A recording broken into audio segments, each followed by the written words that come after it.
കർത്താവിന്റെ തിരുനാമത്തിന് മഹത്വം. ജോൺ കാൽവിൻ എന്ന് പറയുന്ന വേദ വിപരീതിയുടെ തുലീപ്പ് എന്ന അക്ഷരങ്ങളിൽ ഉൾപ്പെടുത്തിയിട്ടുള്ള ദൈവശാസ്ത്ര വിപരീത ഉപദേശത്തിന്റെ അക്ഷരം പ്രതിയായ മറുപടിയാണ് കഴിഞ്ഞ എപ്പിസോഡുകളിലായി പഠിക്കുവാൻ ദൈവം നമ്മെ സഹായിച്ചത്. അതിൽ total depravity, unconditional election, limited atonement, irresistible grace എന്നിങ്ങനെ 4 അക്ഷരങ്ങൾ യാതൊന്നിനെ പ്രതിദാനം ചെയ്യുന്നുവോ അതിനെ വിശുദ്ധ വേദപുസ്തകത്തിന്റെ അടിസ്ഥാനത്തിൽ പഠിക്കുവാൻ ദൈവം നമ്മെ സഹായിച്ചു. ആ ശ്രേണിയിൽ 5ാമത്തെ ലെറ്റർ ആകുന്ന പേഴ്സിവറൻസ് ഓഫ് സെയിൻസ്, വിശുദ്ധന്മാരുടെ സൂക്ഷിപ്പ് എന്ന് പറയുന്ന വിഷയമാണ് ഇപ്പോൾ നമ്മൾ ചിന്തിക്കുവാൻ ആഗ്രഹിക്കുന്നത്. ജോൺ കാൽവിന്റെ അൾട്രാ കാൽവിനിസം, അത് പ്രകാരം ദൈവം നിത്യതയ്ക്ക് മുമ്പ് തന്നെ ആരൊക്കെ രക്ഷിക്കപ്പെടണം അല്ലെങ്കിൽ ആരൊക്കെ ദൈവത്തിന്റെ രക്ഷയെ പ്രാപിക്കണമെന്ന് തന്റെ സർവാധികാരികതയിൽ ദൈവം തീരുമാനിച്ചുവോ ആ ആളുകളെ അന്ത്യത്തോളം ദൈവം അവരുടെ രക്ഷ നഷ്ടപ്പെടാതെ സൂക്ഷിക്കും എന്നുള്ള ഉപദേശമാണ് പേഴ്സിവറൻസ് ഓഫ് സെയിൻസ്. അതിൽ തന്നെ അപകടം പിടിച്ച പല ഉപവിഭാഗങ്ങളും ഉണ്ട്. അതെല്ലാം കൂടെ ഇപ്പോൾ ഈ ചെറിയ വീഡിയോയിൽ പറയാൻ പ്രയാസമുണ്ട്. എങ്കിലും അദ്ദേഹം പഠിപ്പിച്ചത് ദി പേഴ്സിവറൻസ് ഓഫ് സാൽവേഷൻ, വിശുദ്ധന്മാരുടെ സൂക്ഷിപ്പ്, it's only pertain to or confined to those elected according to his sovereign will before the foundation of the world. ലോകസ്ഥാപനത്തിന് മുമ്പ് തന്റെ സർവാധികാരിതയിൽ ദൈവം തെരഞ്ഞെടുത്ത ആളുകളെ, അവരുടെ രക്ഷ മാത്രമാണ് അന്ത്യത്തോളം സൂക്ഷിക്കപ്പെടുന്നത്. അവർ മാത്രമാണ് ദൈവത്തിന്റെ രക്ഷിത ഗണമായി ദൈവസേനയിൽ സൂക്ഷിക്കപ്പെടാൻ പോകുന്നത് എന്നാണ് അദ്ദേഹം പഠിപ്പിച്ചത്. എവിടെ നിന്നാണ് അദ്ദേഹത്തിന്റെ വിചിത്രമാകുന്ന ഉപദേശം കിട്ടിയത് എന്ന വാസ്തവത്തിൽ എനിക്ക് മനസ്സിലാക്കാൻ സാധിക്കുന്നില്ല. പല ആളുകളും ഈ ബ്രദറൻ വിശ്വാസികൾ മുഴുവൻ കാൽവിനിസ്റ്റുകളാണെന്ന് വിശ്വസിക്കുന്ന ഒരുപറ്റ ആൾക്കാരാണ്. വാസ്തവത്തിൽ ഞാൻ ഇന്ന് വരെ ഇദ്ദേഹത്തിന്റെ ദൈവശാസ്ത്രത്തെ സംബന്ധിച്ച് കമ്മ എന്നൊരു അക്ഷരം മിണ്ടാൻ ആഗ്രഹിച്ച ആളല്ല. എന്നാൽ പല ആളുകളും കാൽവിനിസത്തിന്റെ ഫോളോവേഴ്സ് എന്നൊക്കെ പറഞ്ഞ് അടച്ചാക്ഷേപിക്കുന്നത് കണ്ടപ്പോഴാണ് ഇതേക്കുറിച്ച് ഒരു സീരീസ് ഓഫ് സ്റ്റഡീസ് പ്രസന്റ് ചെയ്യണം എന്ന് എനിക്ക് തോന്നിയത്. അങ്ങനെയാണ് അദ്ദേഹത്തിന്റെ ദൈവശാസ്ത്ര വീക്ഷണം സൂക്ഷ്മമായി പഠിക്കുവാൻ ദൈവം അവസരം നൽകിയത്. ഇവിടെ ഞാൻ ഒരു കാര്യം ഓർപ്പിക്കുന്നു. ദൈവം മുൻകൂട്ടി തെരഞ്ഞെടുത്ത ചുരുക്കം ചില ആളുകളെ തന്റെ രക്ഷാപദ്ധതിയിൽ ഉൾപ്പെടുത്തിയിട്ട് അവരുടെ രക്ഷയെ ഭദ്രമായി അന്ത്യത്തോളം സൂക്ഷിച്ച് അവരെ നിത്യതയ്ക്കായി സൂക്ഷിക്കുക എന്നുള്ള ദൈവിക പദ്ധതി ദൈവിക രക്ഷാ പദ്ധതിയുടെ ഭാഗമേ അല്ല. അതൊരു പക്ഷെങ്കില് ഈ വേദവിപരീതിയായ ജോൺ കാൽവിന്റെ രക്ഷാപദ്ധതിയുടെ ഭാഗം ആയിരിക്കാം. അതിന് നമുക്ക് വേറെ മാർഗങ്ങളൊന്നും പറയാനായിട്ടില്ല. ഒരു വ്യക്തിയുടെ ആത്മരക്ഷ ഒരിക്കൽ മാത്രം സംഭവിക്കുന്ന ഒന്നാണ്. അതിന് മുൻപ് നമ്മൾ പഠിച്ച പാഠങ്ങളിലൂടെ ദൈവം ഏതെങ്കിലും ചില വ്യക്തികളെ രക്ഷയ്ക്കായി തിരഞ്ഞെടുക്കുകയല്ല, മറിച്ച് സർവ്വജനത്തിനും വേണ്ടിയുള്ള ദൈവത്തിന്റെ രക്ഷാപദ്ധതിയെ വിശ്വാസത്താൽ സ്വീകരിക്കുന്ന ഏവനെയും തന്റെ രക്ഷയിൽ ഉൾപ്പെടുത്തി ദൈവ മക്കളാക്കി തീർത്ത് അവരെ നിത്യരക്ഷയുടെ അനുഭവോക്താക്കളാക്കി കാരണഭൂതനായ ക്രിസ്തു സൂക്ഷിക്കുന്നു എന്നുള്ളതാണ് വേദപുസ്തകത്തിലെ രക്ഷയുടെ പേഴ്സിവറൻസ് അല്ലെങ്കിൽ സുരക്ഷിതത്വം എന്ന് പറയുന്നത്. ഇവിടെ ഞാൻ യോഹന്നാന്റെ സുവിശേഷം 6-ാം അധ്യായത്തിൽ നമ്മുടെ കർത്താവായ യേശുക്രിസ്തു പ്രസ്താവിച്ച 1-2 പ്രസ്താവനകൾ ഞാനിവിടെ ഓർപ്പിക്കുവാൻ ആഗ്രഹിക്കുകയാണ്. യോഹന്നാൻ 6:37 നമ്മുടെ വാഴ്ത്തപ്പെട്ട കർത്താവായ യേശു ഇപ്രകാരം പറഞ്ഞു, പിതാവ് എനിക്ക് തരുന്നത് ഒക്കെയും എന്റെ അടുക്കൽ വരും. എന്റെ അടുക്കൽ വരുന്നവനെ ഞാൻ ഒരു നാളും തള്ളിക്കളയുകയില്ല. ഞാൻ എന്റെ ഇഷ്ടമല്ല, എന്നെ അയച്ചവന്റെ ഇഷ്ടവത്തെ ചെയ്യുവാൻ സ്വർഗത്തിൽ നിന്ന് ഇറങ്ങി വന്നിരിക്കുന്നത്. അവൻ എനിക്ക് തന്നതിൽ ഒന്നും ഞാൻ കളയാതെ എല്ലാം ഒടുക്കത്തെ നാളിൽ ഉയർത്തെഴുന്നേൽപ്പിക്കണം എന്നാകുന്നു എന്നെ അയച്ചവന്റെ ഇഷ്ടം. പുത്രനെ നോക്കിക്കൊണ്ട് അവനിൽ വിശ്വസിക്കുന്ന ഏവനും, പ്രത്യേകം ശ്രദ്ധിക്കുക, പുത്രനെ നോക്കിക്കൊണ്ട് അവനിൽ വിശ്വസിക്കുന്ന ഏവനും നിത്യജീവൻ ഉണ്ടാകണം എന്നാകുന്നു എന്റെ പിതാവിന്റെ ഇഷ്ടം. ഞാൻ അവനെ ഒടുക്കത്തെ നാളിൽ എഴുന്നേൽപ്പിക്കും. അടുത്തതായി വേറെ ഒരു വാക്യം കൂടി ഞാൻ ഓർപ്പിക്കുന്നു. അതേ അധ്യായത്തിന് 47 വാക്യം. അവിടെ നാം ഇങ്ങനെ വായിക്കുന്നു: ആമേൻ ആമേൻ, ഞാൻ നിങ്ങളോട് പറയുന്നു, വിശ്വസിക്കുന്നവന് നിത്യജീവനുണ്ട്. തിരഞ്ഞെടുക്കപ്പെട്ടവര് നിത്യജീവൻ ഉണ്ടെന്നല്ല. ദൈവം തന്റെ സോവറൈൻ ബില്ലിൽ മുൻകണ്ട ആളുകൾക്ക് മാത്രം നിത്യജീവൻ ഉണ്ടെന്നല്ല. ലോകസ്ഥാപനത്തിന് മുമ്പേ തിരഞ്ഞെടുക്കപ്പെട്ട ആളുകൾക്ക് നിത്യജീവൻ ഉണ്ടെന്നല്ല. വിശ്വസിക്കുന്നവന് നിത്യജീവൻ ഉണ്ട്. ഞാൻ ജീവന്റെ അപ്പമാകുന്നു.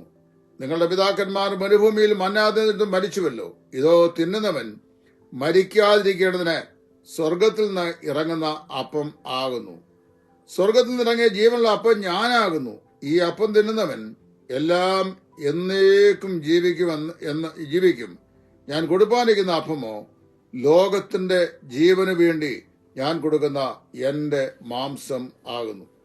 ഈ വാക്യഭാഗങ്ങൾ വായിച്ചാൽ കർത്താവായ യേശുവിനെ വ്യക്തിപരമായി രക്ഷിതാവും കർത്താവുമായി ഹൃദയത്തിൽ സ്വീകരിക്കുന്ന ഏതു മനുഷ്യനും നിത്യജീവനുണ്ടെന്നും, ആ ഏതു മനുഷ്യൻ, അതായത് ആരെല്ലാം കർത്താവായ യേശു ക്രിസ്തുവിനെ രക്ഷിതാവും കർത്താവുമായി ഹൃദയത്തിൽ സ്വീകരിച്ചേറ്റ് പറയുമോ അവരാണ് പിതാവ് പുത്രന് കൊടുത്തിട്ടുള്ള ദാനം.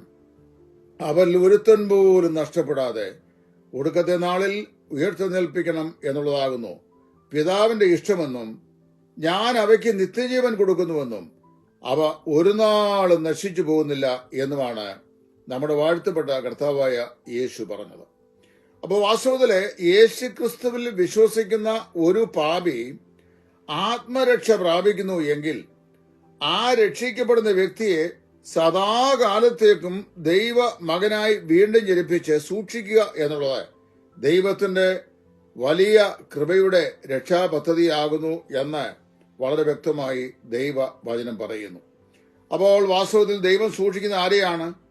ഈ ലക്ഷോലക്ഷം കോടാനുകോടി ജനതതികളിൽ തനിക്കിഷ്ടമുള്ള ചിലരെ മാത്രം രക്ഷാപദ്ധതിയിലേക്ക് തെരഞ്ഞെടുത്തിട്ട് അവരെ മാത്രം അവരുടെ രക്ഷയെ നിത്യമായി ഭദ്രമായി സൂക്ഷിക്കുന്ന ഒരു ദൈവത്തെ അല്ല, മറിച്ച് പുത്രനെ നോക്കിക്കൊണ്ട് അവനിൽ വിശ്വസിക്കുന്ന ഏവനും നിത്യജീവൻ നൽകി അവനെ അന്ത്യത്തോളം അവന്റെ രക്ഷ യാതൊരു തകരാറും വരാതെ സൂക്ഷിക്കുന്നതാണ് ദൈവിക രക്ഷാ പദ്ധതി എന്ന് ഈ വേദപുസ്തകത്തിൽ മനസ്സിലാക്കാൻ സാധിക്കുന്നു. വിശുദ്ധ യൂദ എഴുതിയ തന്റെ ലേഖനം 24 വാക്യം, യൂദായുടെ പുസ്തകത്തിന്റെ 24 വാക്യം രക്ഷയുടെ ഭദ്രതയെ ഏറ്റവും അരക്കെട്ട് ഉറപ്പിക്കുന്ന അനുഗ്രഹീതമായ ഒരു വേദഭാഗമാണ്. ഞാൻ അതും കൂടെ ഈ സമയത്ത് ഒന്ന് വായിച്ചു കേൾപ്പിക്കുവാൻ ആഗ്രഹിക്കുന്നു. ഇത് മാത്രമല്ല, വിശുദ്ധ വേദപുസ്തകത്തിന്റെ പഴയ നിയമ പുതിയ നിയമ ഭാഗങ്ങളിൽ ധാരാളം വചനഭാഗങ്ങൾ രക്ഷയുടെ ആ ഭദ്രതയെ ശക്തമായി സൂക്ഷിക്കുന്ന പ്രബോധിപ്പിക്കുന്ന വചനാംശങ്ങളുണ്ട്. അതെല്ലാം കൂടെ ഇവിടെ വായിച്ച് ഈ പരിമിതമായ നിമിഷത്തിൽ എനിക്ക് പറയാൻ സാധിക്കുകയില്ല.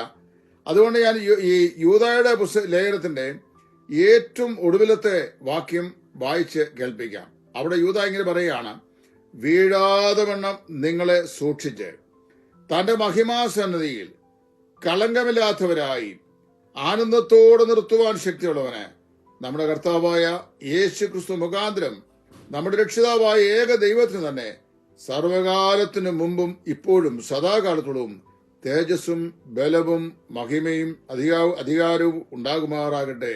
ഇവിടെ പറയുന്നത് വീഴാതെ വണ്ണം നിങ്ങളെ സൂക്ഷിച്ച്. ആരെ സൂക്ഷിച്ച്?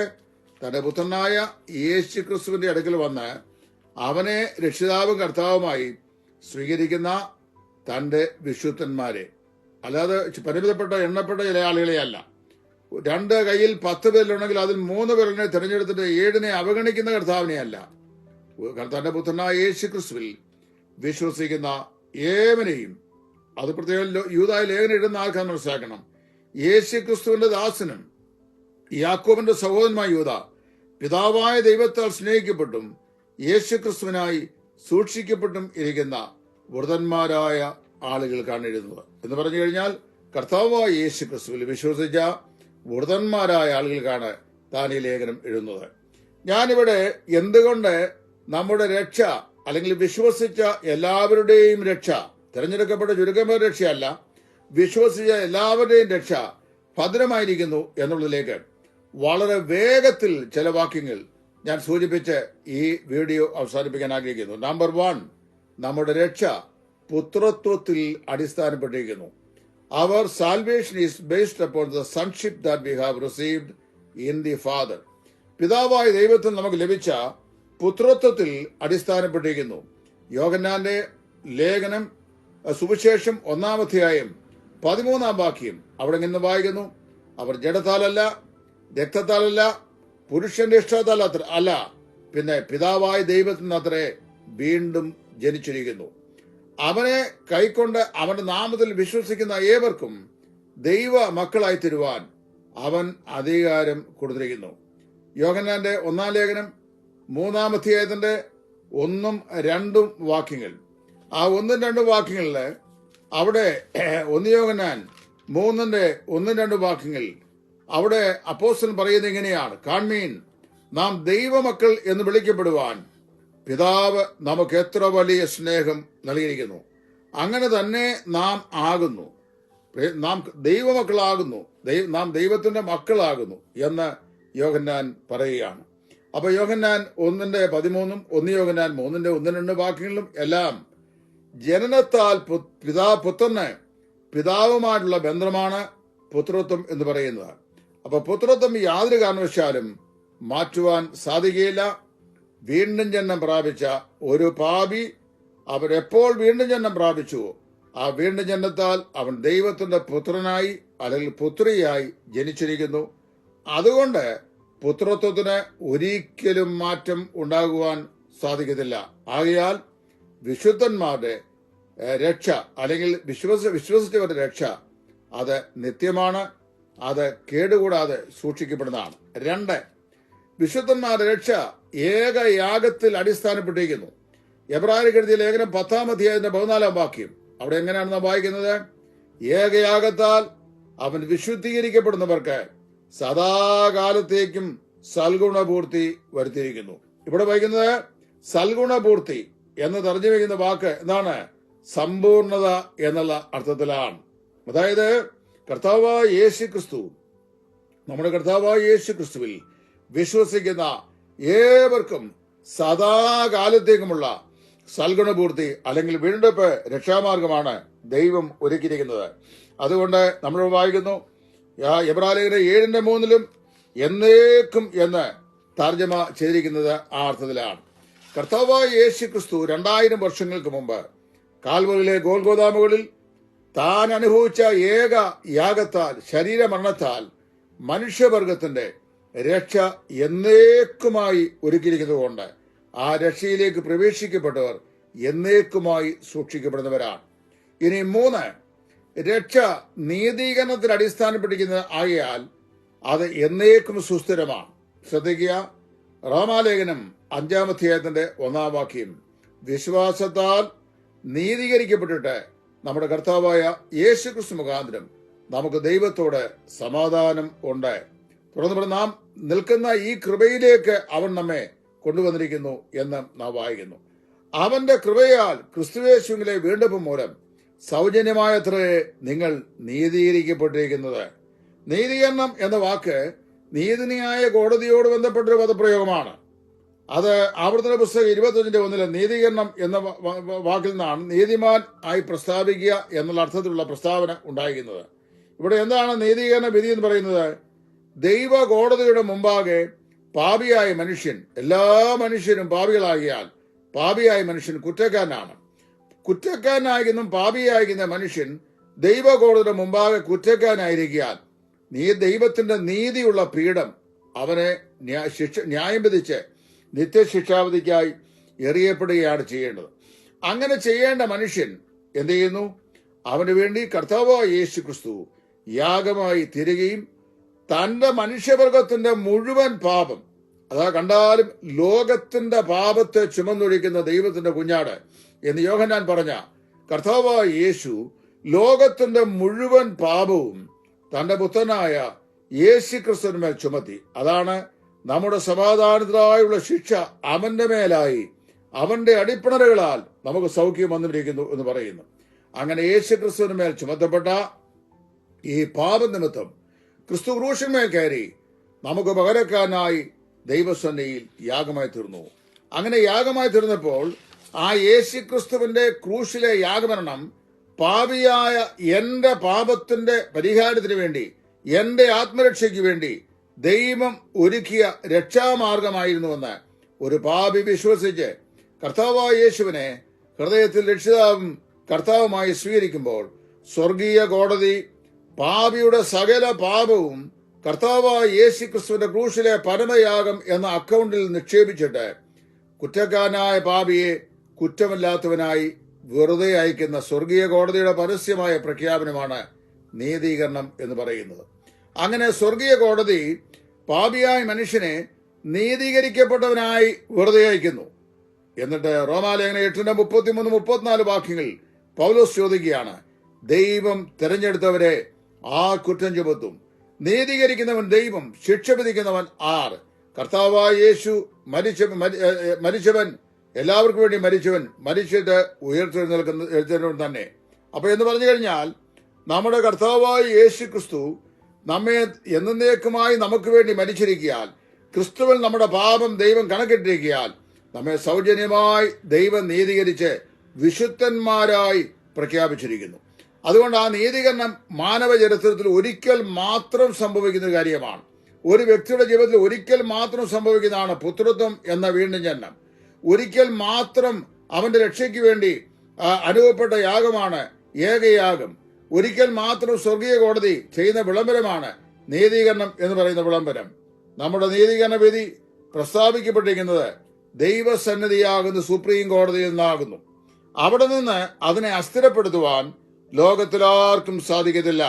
അതുകൊണ്ട് ഇവിടെ നമ്മൾ വായിക്കുന്നത് നേരിട്ട് കർത്താവ് തന്നെ പ്രസ്താവിക്കുകയാണ് നീതിമാൻ എന്ന് പാപിയെ സംബന്ധിച്ച്. ഇനി അടുത്തതായി നാലാമത് ഞാൻ പറയാൻ ആഗ്രഹിക്കുന്ന വിഷയം, ഈ രക്ഷിക്കപ്പെട്ട വിശ്വാസികളുടെ രക്ഷ ഭദ്രമായിരിക്കുന്നതിന്റെ നാലാമത്തെ കാരണം അത് കർത്താവിന്റെ വീണ്ടെടുപ്പിൽ അധിഷ്ഠിതമാണ്. എന്നാണ് വീണ്ടെടുപ്പ്? നമ്മൾ വായിക്കുന്നത് 1 പത്രോസ് 1:18-19 വാക്യങ്ങൾ. ഈ പൊന്നെ വെള്ളി മുതലായ അഴിഞ്ഞു പോകുന്ന വസ്തുക്കളെ കൊണ്ടല്ല, ക്രിസ്തു എന്ന നിർദോഷവും നിഷ്കളവുമായ കുഞ്ഞാടിന്റെ വിലയേറിയ രക്തം കൊണ്ടത്രേ നിങ്ങളെ വീണ്ടെടുത്തിരിക്കുന്നത്. പൊന്നും വെള്ളിയും വിലയേറിയ വസ്തുക്കളായിരിക്കുമ്പോൾ തന്നെ അത് ദൈവത്തിന്റെ സൃഷ്ടിയിൽപ്പെട്ട വസ്തുക്കളാണ്. സൃഷ്ടിയെ കൊണ്ട് സൃഷ്ടിയെ വീണ്ടെടുക്കുവാൻ സാധിക്കുകയില്ല. പൊന്നും വെള്ളിയും വിലപ്പെട്ട വസ്തുക്കളാണെങ്കിലും ഒരു മനുഷ്യന്റെ ആത്മാവിനെ സംബന്ധിച്ച് മർക്കോസ് 6 യേശു ക്രിസ്തു പറഞ്ഞു, ഒരു മനുഷ്യൻ സർവ്വലോകം നേടിയാലും തന്റെ ആത്മാവിനെ നഷ്ടമാക്കിയാൽ അവനെന്ത് പ്രയോജനം? സർവ്വലോകത്തെക്കാളും വിലമതിക്കുന്ന മനുഷ്യന്റെ ആത്മാവിനെ അതിനേക്കാൾ വില കുറഞ്ഞ പൊന്ന് വെള്ളി മുതലായവ കൊണ്ട് വീണ്ടെടുക്കുവാൻ സാധിക്കുകയില്ല. അപ്പൊ 1, സൃഷ്ടിയെ കൊണ്ട് സൃഷ്ടിയെ വീണ്ടെടുക്കാൻ കഴിയില്ല. 2, പൊന്നും വെള്ളിയും വിലയുള്ളതാണെങ്കിലും അതിനേക്കാൾ വിലയേറിയതിനെ വില കുറഞ്ഞതിനെ കൊണ്ട് വീണ്ടെടുക്കുവാൻ കഴിയില്ല. 3, പൊന്നും വെള്ളിയും വെന്ത് അഴിഞ്ഞ് പോകുന്ന ഈ ഭൂമിയിലെ വസ്തുക്കളാണ്. എന്നാൽ ആത്മാവ് അനശ്വരമാണ്. അനശ്വരമായതിനെ നശ്വരമായതുകൊണ്ട് വീണ്ടെടുക്കുവാൻ കഴിയുകയില്ല. എന്നിട്ട് പത്രോസ് പറയുകയാണ്, ക്രിസ്തു എന്ന നിർദോഷവും നിഷ്കളങ്കവുമായ കുഞ്ഞാടിന്റെ വിലയേറിയ രക്തത്താൽ അത്രേ ദൈവം നമ്മെ വീണ്ടെടുത്തിരിക്കുന്നത്. അപ്പൊ അത് നമ്മുടെ വീണ്ടെടുപ്പിൽ അടിസ്ഥാനപ്പെട്ടിരിക്കുന്നു. വീണ്ടെടുപ്പ് ഒരിക്കൽ മാത്രം സംഭവിച്ചാകിയാൽ നമ്മുടെ രക്ഷയും ഒരിക്കൽ മാത്രം സംഭവിച്ചാണ്. അതുകൊണ്ട് രക്ഷ നഷ്ടപ്പെടുക എന്നുള്ളത് ഒരിക്കലും ചിന്തിക്കാൻ കഴിയില്ല. രക്ഷിക്കപ്പെട്ടവർ നിത്യമായി രക്ഷയ്ക്കായി സൂക്ഷിക്കപ്പെട്ടവരാണ്. അടുത്തതായി മറ്റ് 2 കാര്യം കൂടെ പറഞ്ഞിട്ട് ഞാൻ ഇപ്പോൾ അന്ന് നിർത്തിയിരിക്കാം. അടുത്തത് അത് ആത്മമുദ്രയിൽ അധിഷ്ഠിതമാണ്. എഫേസ്യ ലേഖനം 4-ാം അധ്യായത്തിന്റെ 30-ാം വാക്യത്തിൽ നാം വായിക്കുന്നു, ദൈവത്തിന്റെ പരിശുദ്ധാത്മാവിനെ ദുഃഖിപ്പിക്കരുത്. അവനാലല്ലോ നിങ്ങൾ വീണ്ടെടുപ്പിനായി പരിശുദ്ധാത്മാവിനാൽ മുദ്രയിടപ്പെട്ടിരിക്കുന്നു. മുദ്ര ഉടമസ്ഥതാവകാശത്തെയും അധികാരത്തെയും സൂചിപ്പിക്കുകയാകുന്നു. നമ്മൾ വസിക്കുന്ന ഏതെങ്കിലും രാജ്യത്തിന്റെ പോസ്റ്റ് ഓഫീസിലെ ഡ്രോപ്പ് ബോക്സിൽ നമ്മൾ ലെറ്റർ ഡ്രോപ്പ് ചെയ്താൽ അതിന്റെ മുകളിൽ പോസ്റ്റൽ അതോറിറ്റീസ് അതാത് രാജ്യത്തിന്റെ അധികാരത്തിന്റെ മുദ്ര, ഉടമസ്ഥയുടെ മുദ്ര അടിക്കും. ആ മുദ്ര അതിന്മേൽ അടിച്ചു കഴിഞ്ഞാൽ ആർക്ക് ലെറ്റർ നമ്മൾ അഡ്രസ് ചെയ്തിരിക്കുന്നുവോ ആ ആളിന്റെ കയ്യിലെത്തിക്കുമ്പോഴും ഈ വസ്തു പോസ്റ്റൽ ഡിപ്പാർട്ട്മെന്റ് പ്രോപ്പർട്ടി ആണെന്നും നിശ്ചയമായും സുരക്ഷിതമായും ഈ വസ്തു അഡ്രസ്സിന്റെ കയ്യിൽ ഏൽപ്പിക്കാം എന്നുള്ളതിന്റെയും തെളിവാണ് മുദ്ര. നമ്മെ രക്ഷിക്കപ്പെട്ട നിമിഷം തന്നെ ഒരിക്കൽ എന്നേക്കുമായി പരിശുദ്ധാത്മാവിനാൽ ദൈവം മുദ്രയിട്ടു. ആവർത്തിച്ച് മുദ്രയിടുകയില്ല. മുദ്ര ഇതിനെ കാണിക്കുകയാണ്, സുരക്ഷിതത്വത്തെയും ഉടമസ്ഥതയും കാണിക്കുകയാകുന്നു. രക്ഷിക്കപ്പെട്ടവൻ ദൈവത്തിന്റെ വകയാണെന്നും ദൈവത്തിന്റെ ഉടമസ്ഥയിൽപ്പെട്ടവനാണെന്നും അവന് ഈ സ്വർഗരാജ് പിതാവിന്റെ സന്നയിൽ, മഹിമാസന്നയിൽ നമ്മെ ആനന്ദത്തോട് നിർത്തുന്നത് വരെയും അത് കേടുകൂടാതെ സൂക്ഷിക്കപ്പെടും എന്നുള്ളതിന്റെയും അടയാളമാണ്. മറ്റൊന്ന്, അത് നമുക്ക് ലഭിച്ച ആത്മ അച്ചാരത്തിൽ അടിസ്ഥാനപ്പെട്ടതാണ്. അച്ചാരം എന്ന വാക്ക് മൂലഭാവത്തിന്റെ അർത്ഥം ഈട് എന്നാണ്. ഒരു വസ്തുവിനെ അല്ലെങ്കിൽ ഒരുവിനെ കച്ചവടം ചെയ്യുമ്പോൾ രണ്ട് പാർട്ടികൾ തമ്മിൽ ഉറപ്പിക്കപ്പെടുന്ന കരാറിന്റെ തെളിവിലേക്ക് മൊത്തം വിലയുടെ ആദ്യ ഗഡുവായി നൽകുന്ന ഭാഗത്തെയാണ് അച്ചാരം എന്ന് പറയുന്നത്. അതാണ് ആത്മാവെന്ന ആദ്യദാനം ലഭിച്ചവരായ നാം ശരീരത്തിന്റെ വീണ്ടെടുപ്പായ പുത്രത്തിനായി കാത്തിരിക്കുന്നു എന്ന് തിരുവെഴുത്ത് പറയുന്നത്. ഞാനിവിടെ ദീർഘിപ്പിക്കുന്നില്ല. ഈ പേഴ്സിവറൻസ് ഓഫ് സെയിൻസ്, അതായത് തിരഞ്ഞെടുക്കപ്പെട്ടവരുടെ സൂക്ഷിപ്പ് എന്ന് പറയുന്നത് പരിമിതമായ ആളുകളുടെ മാത്രമല്ല, രക്ഷിക്കപ്പെട്ട എല്ലാ ദൈവമക്കളുടെയും, കർത്താവായ യേശു ക്രിസ്തുവിന് അടുക്കൽ വന്ന് അവനെ രക്ഷിതാവും കർത്താവുമായി കൈക്കൊണ്ട എല്ലാ ദൈവമക്കളുടെയും രക്ഷ എന്നേക്കുമായി പിതാവ് സൂക്ഷിക്കുകയാകുന്നു. യോഹന്നാൻ ഈ 10 യേശു ക്രിസ്തു വീണ്ടും പറഞ്ഞു, എന്റെ പിതാവിന്റെ കയ്യിൽ നിന്ന് പിടിച്ചു പറിക്കുവാൻ ആർക്കും ഒരു നാളും സാധിക്കുകയില്ല.